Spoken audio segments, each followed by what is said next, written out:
Contact light. Okay, engine stop. ATA at a descent. Mode control both. Auto descent engine command override off. Engine arm off. 13 is in. We copy you down, Eagle. Houston, Tranquility Base here. The Eagle has landed. Roger, Tranquility. We copy you on the ground. You got a bunch of guys about to turn blue. We're breathing again. Thanks a lot. And we're getting a picture on the TV. There's a great deal of contrast in it, and currently it's upside down on our monitor, but we can make out a fair amount of detail. Okay, Neil, we can see you coming down the ladder now. Sunday, July 20th, 1969. Around the world, nearly 1 billion people watched this moment on television as the first man from Earth prepared to set foot upon the moon. At the foot of the ladder, the LEM footbeds are only depressed in the surface about 1 or 2 inches, although the surface appears to be very, very fine-grained as you get close to it. It's almost like a powder. Ground mass is very fine. I'm going to step off the LEM now. That's one small step for man, one giant leap for mankind. I believe that this nation should commit itself to achieving the goal before this decade is out of landing a man on the moon and returning him safely to the Earth. All that we have accomplished in space, all that we may accomplish in days and years to come, we stand ready to share for the benefit of all mankind. As we explore the reaches of space, let us go to the new worlds together, not as new worlds to be conquered, but as a new adventure to be shared. Since the earliest time, man has imagined this moment, the moment when his fellow man would make the first journey to the moon. Now the time had come. In the 6th decade of the 20th century, the ancient dream was to become a reality.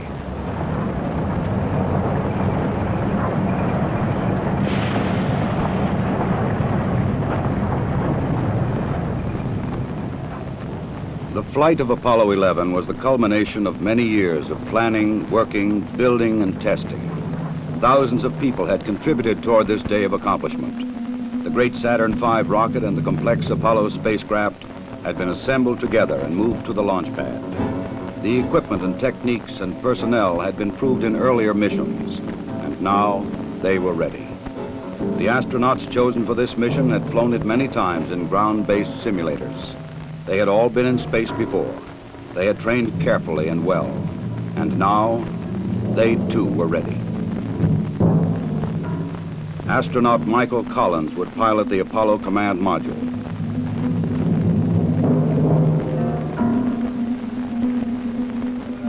Astronaut Edwin Aldrin, Jr. would pilot the Lunar Module.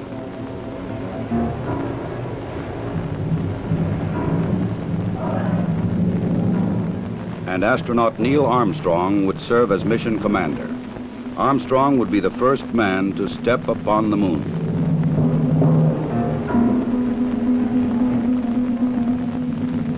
July 16th, the day had come. The moon awaited. The men rose early, ate breakfast, and dressed in their spacesuits.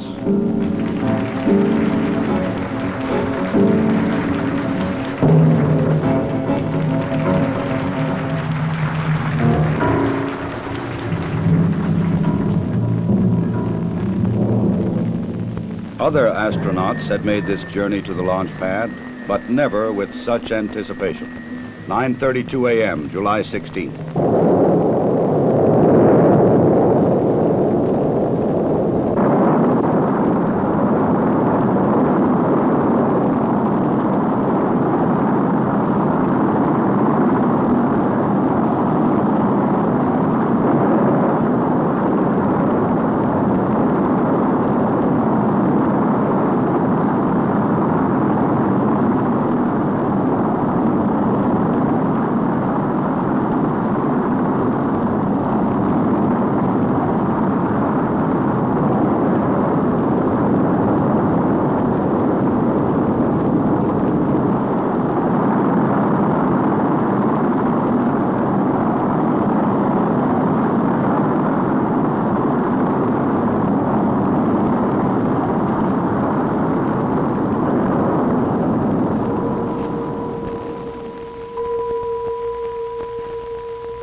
3 hours later, the Apollo Command Module moves forward to extract the lunar module from the third stage of the launch vehicle.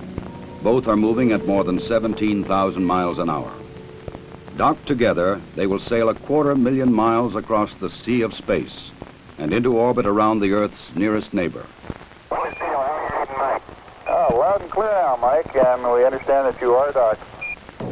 During the 3-day journey to the moon, the astronauts kept busy. Checklists, navigation and observation, housekeeping.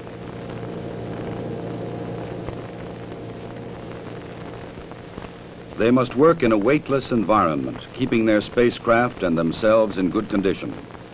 Data must be collected and reported. Experiments must be performed, including photography both inside and outside the spacecraft. Because of the film speed, these actions appear faster than they actually were.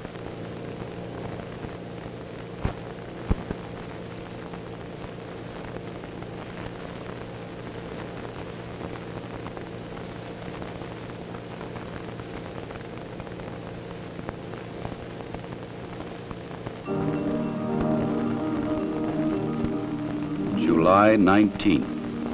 Apollo 11 slows down and goes into orbit around the moon. The bright blue planet of Earth now lies 238,000 miles beyond the lunar horizon. Astronauts Armstrong and Aldrin, now in the lunar module, separate from the command module.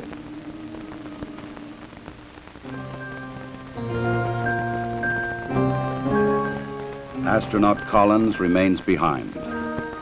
Preparation for the lunar module descent to the moon now begins.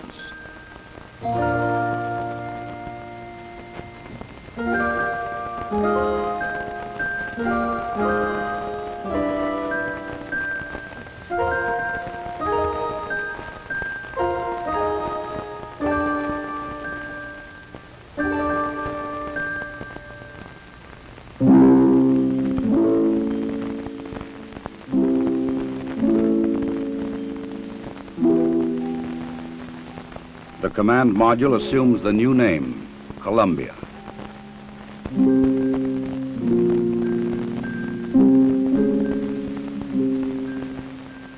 The lunar module will be called the Eagle. From Columbia, Michael Collins' camera sees bright rays of the sun reflecting patterns of color from the surface of the Eagle.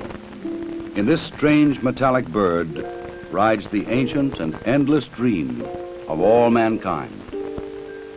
The command pilot can see detail which his camera cannot record. The 4 landing pads of the lunar module are fully extended and locked in place.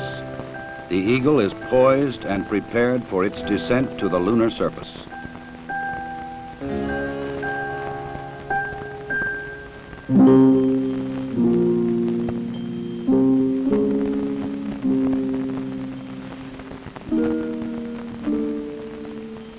The moon landing craft rocket engine fires to slow it down and to place it on the pathway to the landing site in the Sea of Tranquility.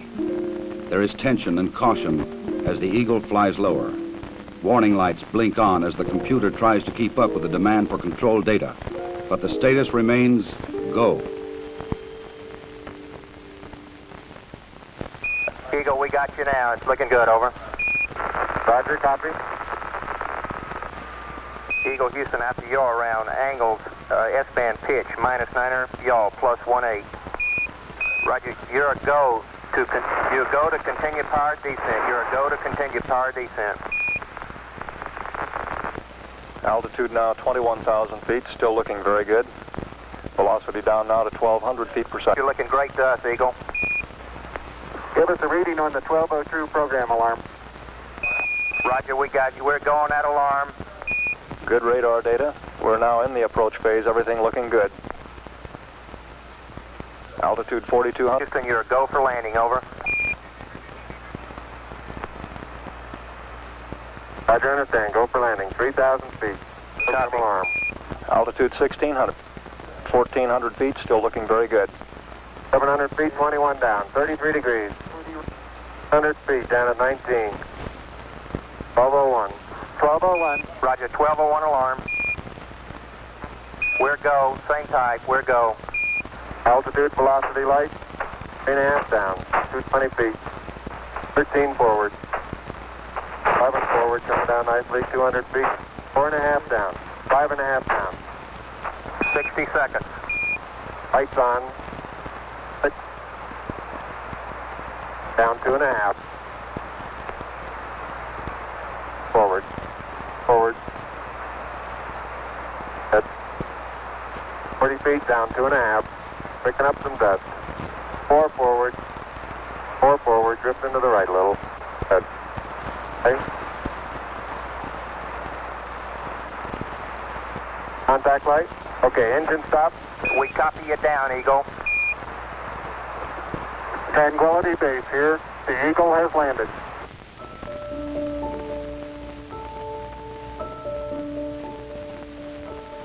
Through the window of the Eagle, Armstrong and Aldrin see what no human eyes have ever seen before. Their spacecraft casts a long shadow across the undisturbed dust of centuries.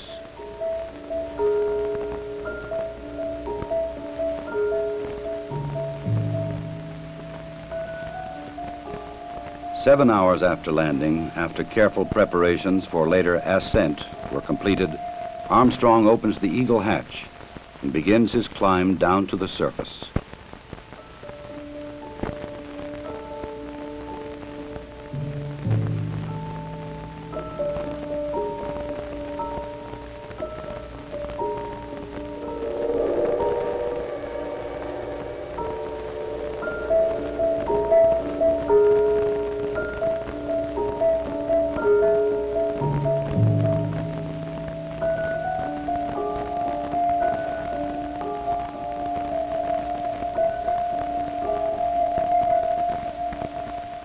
The first footsteps on this strange new world must be taken cautiously.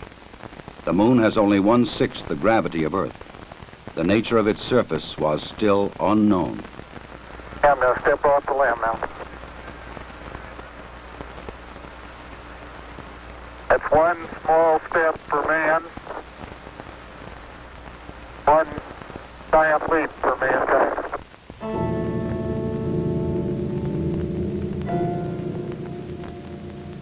Once on the surface, Armstrong scoops up a small sample of lunar dust and rock, precaution against the possibility of an emergency takeoff.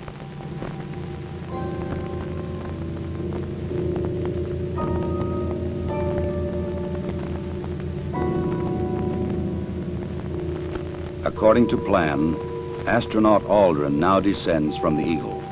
He and his equipment would weigh 383 pounds on Earth. Here, they weigh about 66 pounds.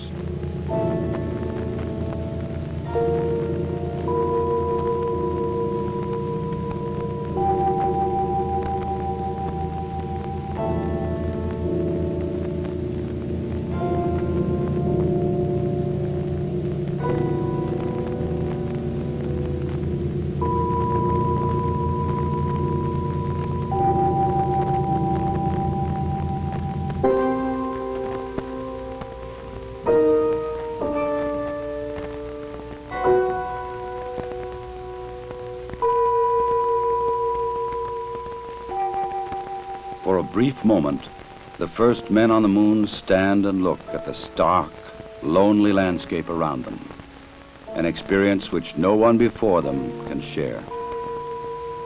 But there is much to be done in the limited time which they can stay on this airless, cloudless satellite of Earth.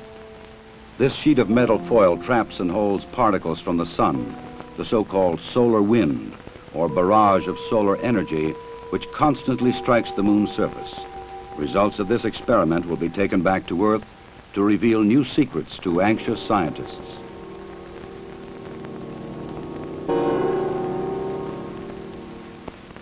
An American flag is left behind on the moon, together with medals honoring American and Soviet spacemen who lost their lives in earlier space tests, and a small disc carrying messages of goodwill from 73 nations on Earth.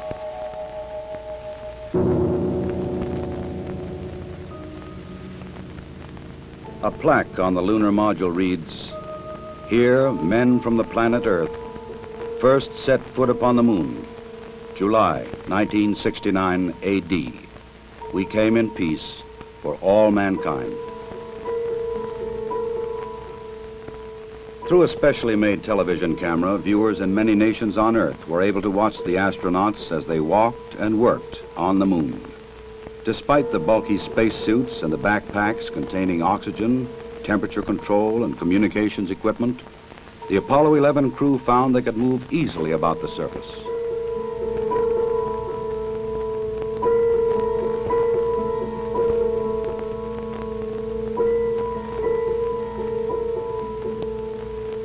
Because there is no wind or rain on the moon, these footprints will remain for centuries.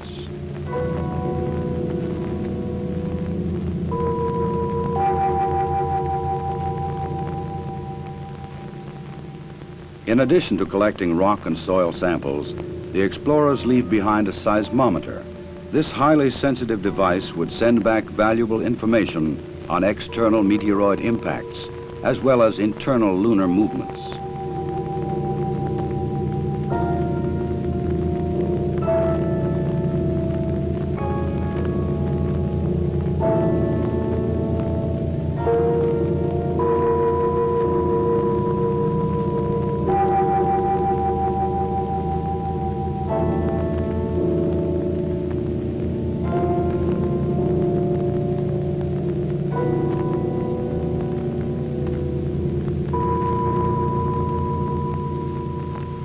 A 100-prism laser reflector would help man to measure the exact distance from Earth to Moon to an accuracy of 6 inches. These were the first of many experiments which will be taken to the Moon to provide man continuing and increasing knowledge about the Moon and the vastness of space beyond. After 2 hours and 31 minutes, the first lunar explorers had completed their research on the Moon. A night of rest in the lunar module, countdown preparations, and they were ready to come home. Tranquility Base, Houston. Guidance recommendation is pings, and you're cleared for takeoff. Roger, understand. We're number 1 on the runway. 7, 6, 5, work stage, engine arm ascent.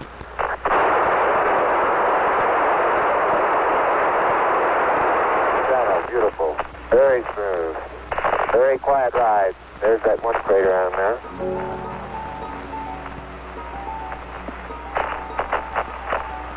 1,000 feet high, 80 feet per second vertical rise. Eagle Houston, you're looking good at 2. Ping, zags, and misspin, all agree. I'm going right down US 1. Eagle Houston, going right down the track. Everything's great. Horizontal velocity approaching 2,500 feet per second. Roger. Some 120 miles to go until insertion. July 21st. The Eagle and its 2-man crew lifted off the Moon perfectly and climbed slowly to rendezvous and dock with the mothership, Columbia.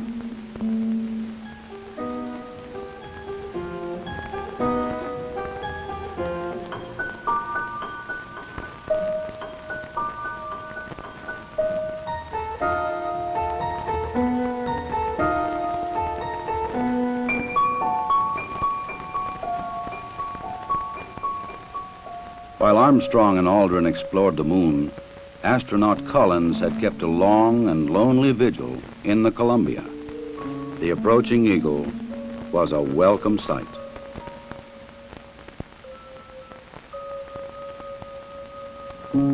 Later, the 3 men would share their reflections on this adventure with the world. I believe that from the early space flights, we demonstrated a potential to carry out this type of a mission. And again, it was a question of time until this would be accomplished. I think it's a technical triumph for this country to have said what it was going to do a number of years ago, and then, by golly, do it. The relative ease with which we were able to carry out our mission, which, of course, came after a very efficient and a logical sequence of flights, I think that this demonstrated that we were certainly on the right track when we took this commitment to go to the moon. I just see it as a beginning of a new age.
Once again, the bright blue planet of Earth rises over the lunar horizon. For those who had witnessed man's landing in the Sea of Tranquility, the moon would never again appear quite the same.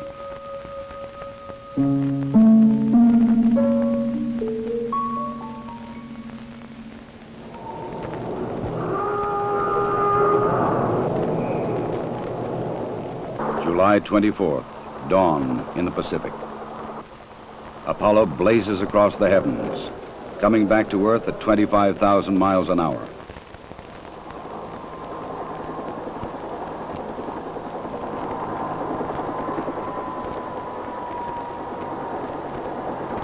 President Richard Nixon, who had talked with the astronauts by telephone while they were on the moon, was waiting aboard the recovery carrier to welcome the returning voyagers.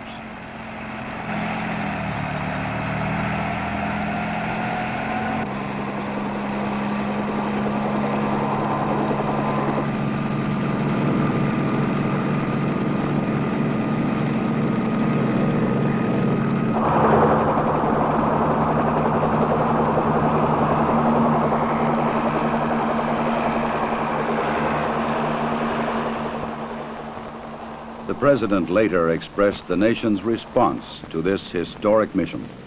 Some way, when those two Americans stepped on the moon, the people of this world were brought closer together. That it is that spirit, the spirit of Apollo, that America can now help to bring to our relations with other nations. The spirit of Apollo transcends geographical barriers and political differences. It can bring the people of the world together in peace. To protect against any possible lunar contamination, the astronauts put on airtight special garments before coming aboard the rescue ship.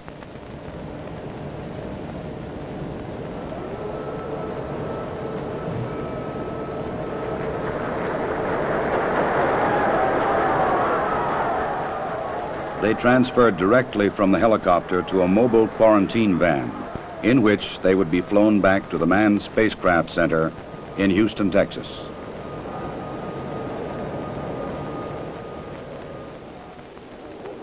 July 27th.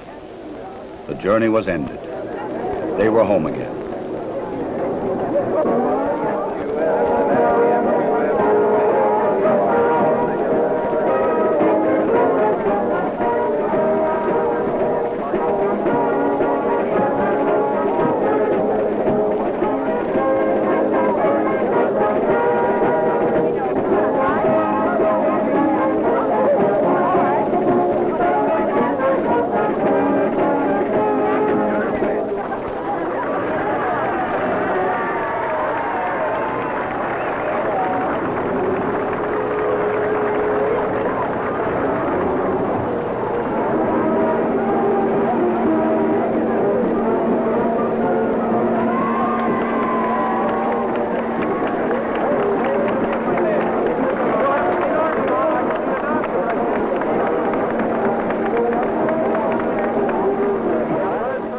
Ahead lay 3 weeks of isolation, medical tests, and mission debriefings. Then visits to major cities of America and abroad.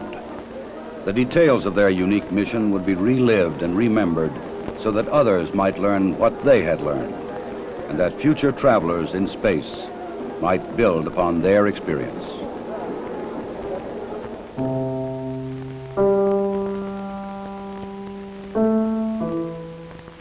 The rock and soil samples brought back would be examined and analyzed by scientists in many lands.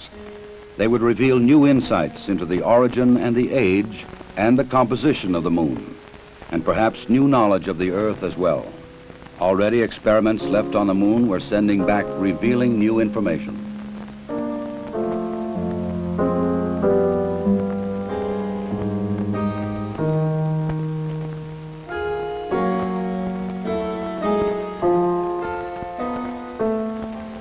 The mission was successfully completed. The Eagle had landed the first men on the moon, and Columbia had returned them safely to Earth. Wherever man journeys tomorrow across the ocean of our universe, history will remind him that Apollo 11 was mankind's first encounter with a new world.